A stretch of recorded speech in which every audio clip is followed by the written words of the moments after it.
Hasta ahora hemos hablado de comunidades como si fueran bosques ya existentes, con sus raíces, sus vínculos, sus ciclos y con suerte algo de sombra. Pero hoy queremos mirar otra cosa, porque hay momentos, y no son pocos, donde la comunidad no está, o no aún. Y aquí entra un rol distinto y por veces malentendido. El acompañante o la acompañante como chispa, como primer impulso. Porque sí, aunque suene raro, muchas veces ese alguien externo, ese que no manda, no pertenece, no impone, es quien genera el primer espacio donde lo común puede empezar a aparecer. No porque traiga soluciones, sino porque crea condiciones. Y eso cambia todo. Porque si no hay ese lugar, ese tiempo, ese algo compartido, probablemente muchas comunidades que hoy existen nunca habrían nacido. Antes de todo, ese rollo que nos inventamos sobre métodos, indicadores y marcos de referencia, acompañar algo muy literal y religioso.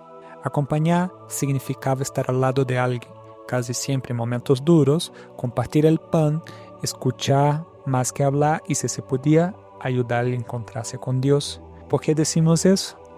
Porque el término acompañamiento comunitario, en primer lugar, era usado en la formación de padres católicos. Pero luego el término salió del templo y se metió en el territorio. A principios de los años 2000, universidades comunitarias como la Universidad Huracán en la costa caribe de Nicaragua empezaron a hablar de acompañamiento desde otro lugar. Ya no desde lo religioso, sino alguien que llega a caminar con otras personas en este contexto de manera a vincular el saber a las necesidades concretas de esas poblaciones.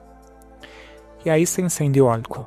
Acompañar empezó a significar crear condiciones, hacer espacio, sostener un momento en el que el común, eso que aún no existía, pudiera empezar a tomar forma. Por veces era reforzar comunidades, pero en algunas eran donde no había comunidad todavía, de sostener apenas una pregunta compartida, por ejemplo. Y en casos, por ejemplo, como la psicología social, en particular la criada en Argentina, de donde sacamos mucho de esas ideas, eso ha pasado en los lugares más inesperados. Grupos de apoyo en contextos de consumo problemático, donde las comunidades de donde venían las personas estaban rotas, o el vínculo de esa persona estaba rota con esa comunidad. Entonces esos círculos empiezan a constituirse en sí mismos como comunidades, o en el caso, por ejemplo, de la educación popular, con proyectos gubernamentales de reforma agraria, donde familias desplazadas que no se conocían terminaron organizando juntas, misiones médicas en territorios rurales, donde a partir de necesidades básicas de salud se fue creando grupos de apoyo. En todos estos casos, alguien, una médica, una tallerista, un promotor, un brigadista, una facilitadora, no necesariamente llegó a crear esta comunidad y mucho menos la quiso hacer desde arriba. Lo que hizo fue poner el cuerpo y el tiempo, y desde la tarea o la excusa, desde donde empieza el proceso, se nace la posibilidad de una comunidad. Y que, aunque fuera por unas horas o una semana, las personas, y muchas que estaban en condiciones difíciles, pudieron decir: aquí me siento parte de algo. ¿Y por qué es importante hablar con claridad de esos momentos chispas, digamos?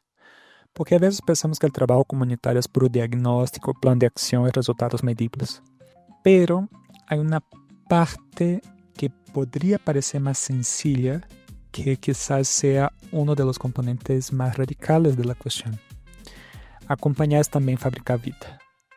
Cuando acompañamos a un grupo que apenas empieza, no estamos ahí para resolverlo todo. Estamos para como esas personas que dan el impulso inicial, con una charla, una música, una comida compartida, algo tan simple como unos tamales calientes o una cumbia bien elegida, se empieza a mover algo.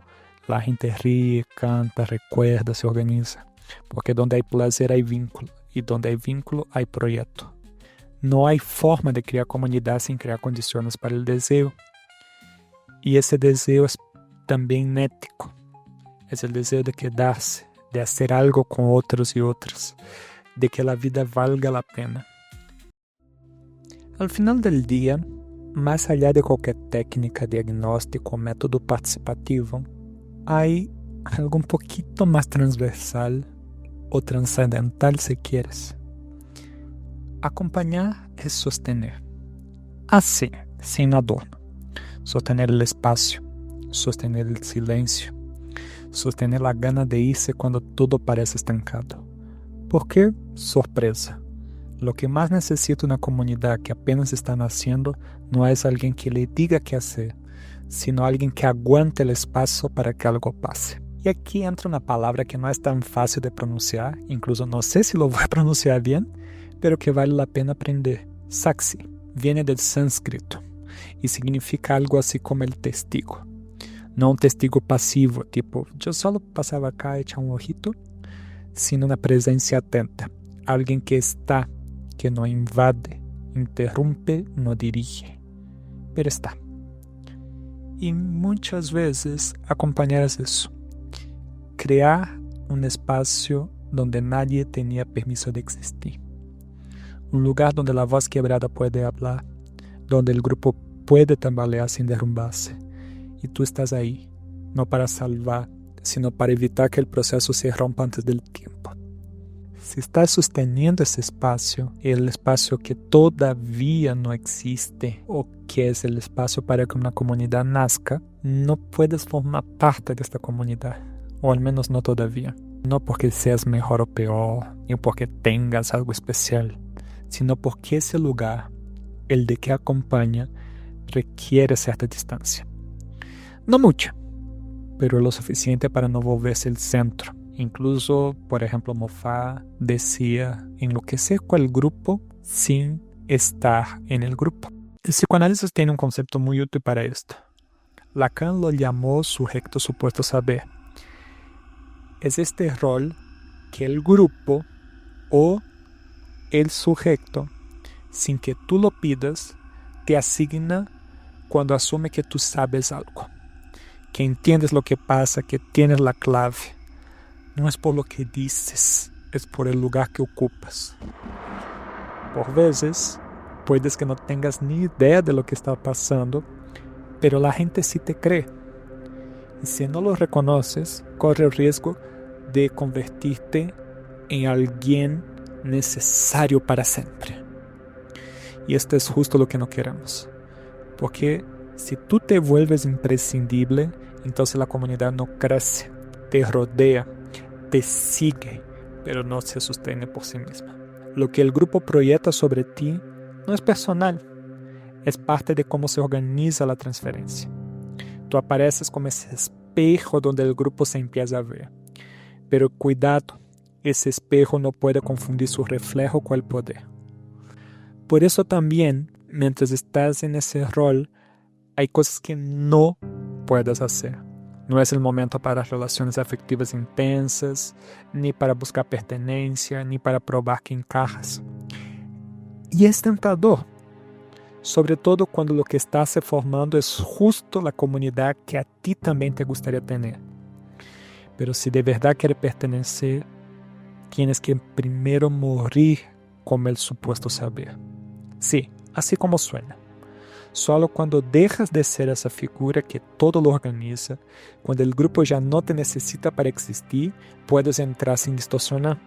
Si no, todo lo que pase seguirá girando a tu alrededor. Así que una clave para saber si una comunidad está lista es que tú dejes de ser importante. Esa es la ética de la desaparición, saber irse a tiempo. Porque en todo momento real, alguien tiene que renunciar a ser el centro para que lo nuevo tenga lugar. Después de todo este recorrido, hay algo que queda claro. Acompañar no es solo estar con lo que ya existe, sino también abrir la puerta a lo que aún no se ha formado. Crear comunidad no significa inventarla desde cero ni imponer un modo ideal. Significa prender una chispa, sostener el espacio y luego saber irse. Como quien acompaña un nacimiento. No lo protagoniza, pero sin su presencia tal vez no pasaba. Y acá es muy importante escuchar las dolas. tienen un gran saber en relación a eso. El deseo de una doula es que no tenga que hacer nada. Cuando una doula tiene que mover el niño o la niña que está por nacer, es porque algo está pasando en el cuerpo de esta madre. Lo mismo pasa con nosotros en ese momento. La contribución más grande es aguantar el espacio para que algo colectivo se geste. Acompañar también es renunciar, a pertenecer, a ser querido, a tener razón. Porque si de verdad hiciste bien tu trabajo, no hará falta seguir haciendo lo que hiciste. El grupo habrá encontrado su propio ritmo, su lenguaje, su modo. Y tú, con todo lo que sembraste, simplemente podrás dar un paso al costado. No porque se te expulse, sino porque ya no hace falta que sostengas lo que ahora puede sostenerse solo.